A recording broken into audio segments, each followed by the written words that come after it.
Hello, and welcome to Casual Sketch.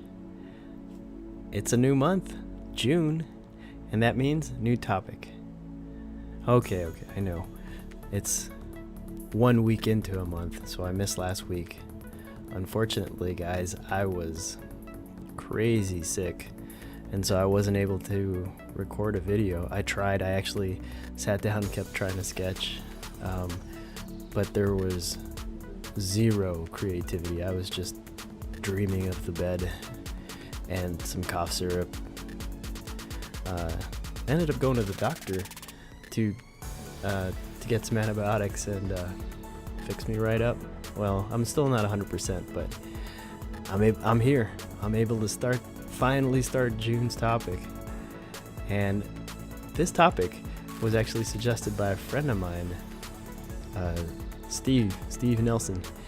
He suggested I do some classic 1940s style science fiction. You know, like,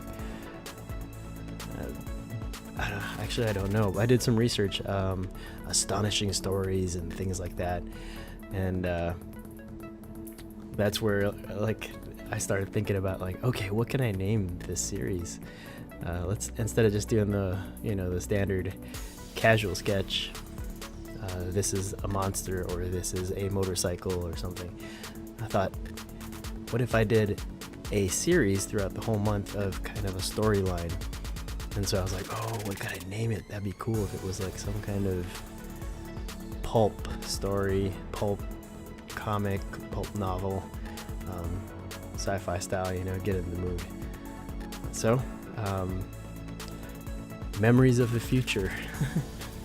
It's like, how could that possibly be? But I don't know, I like to play on words. It's actually inspired by a London Electricity song, Remembering the Future. You should check it out. I'll put a link down, but it's a really cool song. I liked it a lot.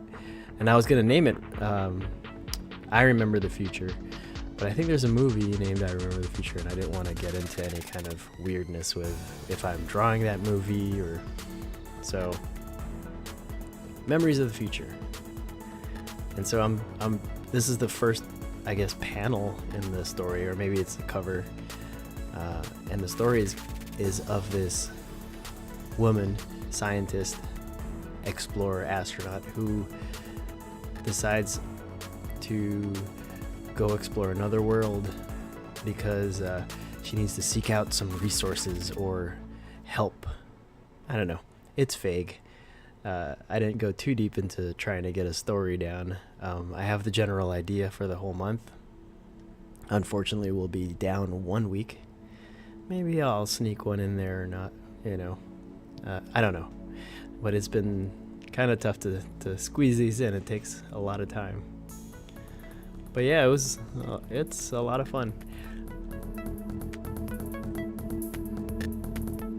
In this image, I decided to actually take a little bit more time and compose something out and try and think about it. So I actually do have sets of thumbnails, thinking of what this scenario could be. I originally tried to draw maybe a set of space travelers, maybe two men and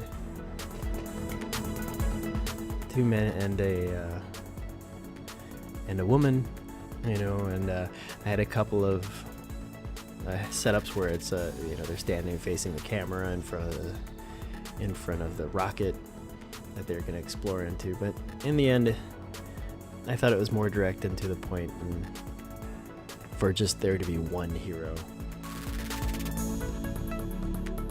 As you can see, I'm working on my 1-point perspective.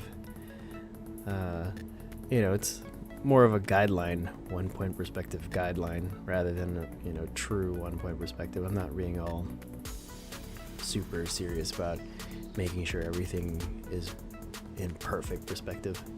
Just enough to, indicate a vanishing point and depth. Man, I gotta say, it sure is nice to be drawing again.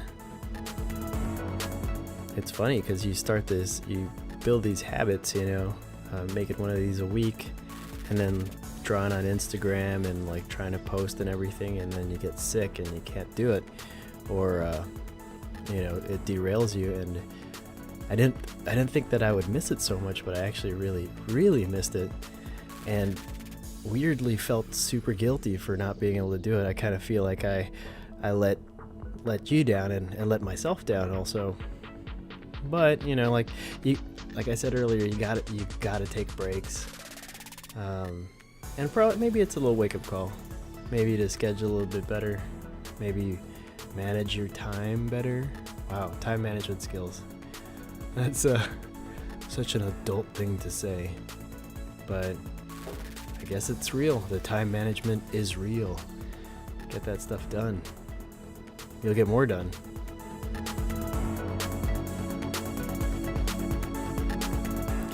All right, in this one, I'm trying to figure out a moon. In my sketch, I made a little a sketch before I did this one, and the proportions of the paper were actually, the paper was thinner. It was a slimmer piece, and the moon had this. The moon really fit nicely into the image. And because this is wider, and I actually drew the astronaut a little further to the left, and so she's a little, she's not as composed as nicely as in my thumbnail.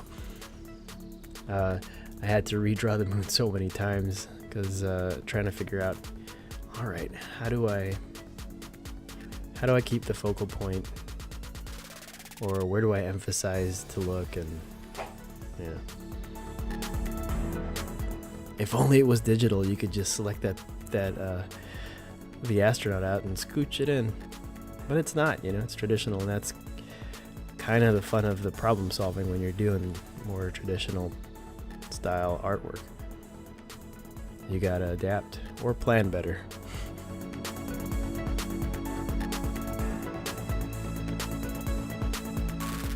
So in here, I'm drawing in a little bit of atmosphere, some clouds.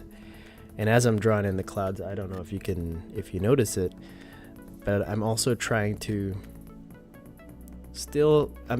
break the whole one point perspective by not making it so obvious that the clouds are directly, like, they're direct beams towards the rocket. But still keeping in the trying to keep the composition to where your eye is flowing and moving around the astronaut, and then also kind of directing you back into the rocket. And then if you look above the rocket, there's a large open space where in the comp that I did, the smaller one, as I was saying earlier, the moon actually kind of fill that space, and the edge of the moon would bring your eye back to the head of the astronaut, and then you would keep that composition going where your eye keeps flowing through the piece from, maybe you start from top left, head of the astronaut, goes down, and then you hit that break where the handrail of the path is leading you to the rocket, and then as it gets to the base of the rocket, it goes back up and you look up towards the moon, and then the moon pulls you back to the head, and your eye gets trapped looking at the whole image. But I had to adjust, and I used more clouds to try and do that effect. I think I have plans to take this into digital and do maybe a book cover for it, and maybe even make comic book panels and draw the whole story, because it was really fun. The idea of making drawings with a purpose, with trying to tell a story, not just an visual story, but there's actually a story that you have to follow. It was a slightly different challenge, but turned out to be really, really fun.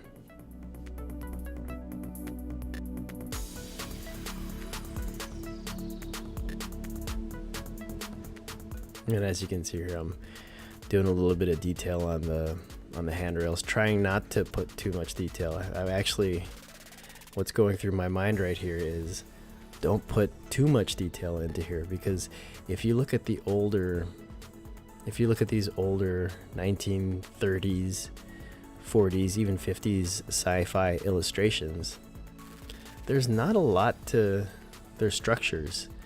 Sometimes there aren't even handrails, they're just straight platforms.